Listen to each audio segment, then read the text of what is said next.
নির্বাচনে শেখ হাসিনা আরেকটি প্রহসনী নির্বাচন, আরেকটি মধ্যরাতে নির্বাচন করতে যাচ্ছেন। আমরা আমাদের জনগণ সহ ওই নির্বাচন প্রত্যাখ্যান করেছি।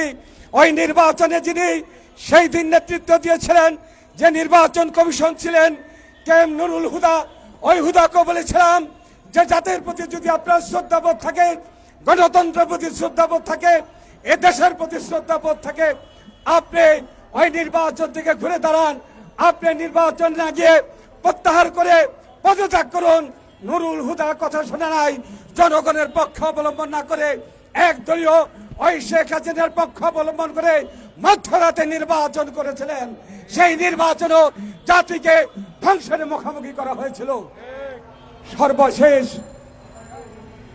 24 সালের 7ই জানুয়ারি যে নির্বাচন হয়েছে, ওই নির্বাচনের বিগত নির্বাচনগুলোর প্রতি দৃষ্টি রেখে জননেতা তারেক রহমান ঘোষণা করেছিলেন, আমরা কোন আন্দোলন সংগ্রামের মধ্য দিয়ে ওই 24 সালের 7ই জানুয়ারি নির্বাচনে আমরা ভোট কেন্দ্রে অংশগ্রহণের প্রশ্ন নয়, আমরা জাতি ধর্ম বর্ণ নির্বিশেষে এদেশের মানুষ ভোট কেন্দ্রে অংশগ্রহণ না করে আমরা জাতিকে জানিয়ে দিতে চাই এই সরকার অবৈধ।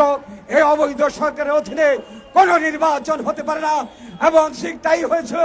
সেই নির্বাচনে আমাদের সেই KM নুরুল হুদার ওই নির্বাচনে বাংলাদেশের কোন মানুষ নির্বাচনে অংশগ্রহণ করে নাই, ভোট কেন্দ্রে অংশগ্রহণ করে নাই।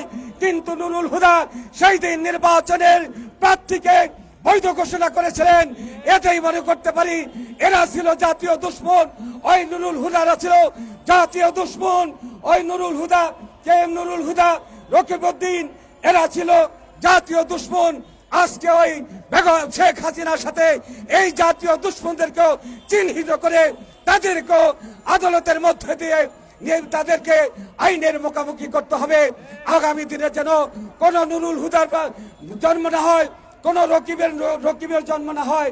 আজকে আমাদেরকে শপথ নিতে হবে, এই সরকারের মধ্যে স্বচ্ছতার প্রমাণ করতে হবে ন্যায়সঙ্গত একটি নির্বাচনের জন্য।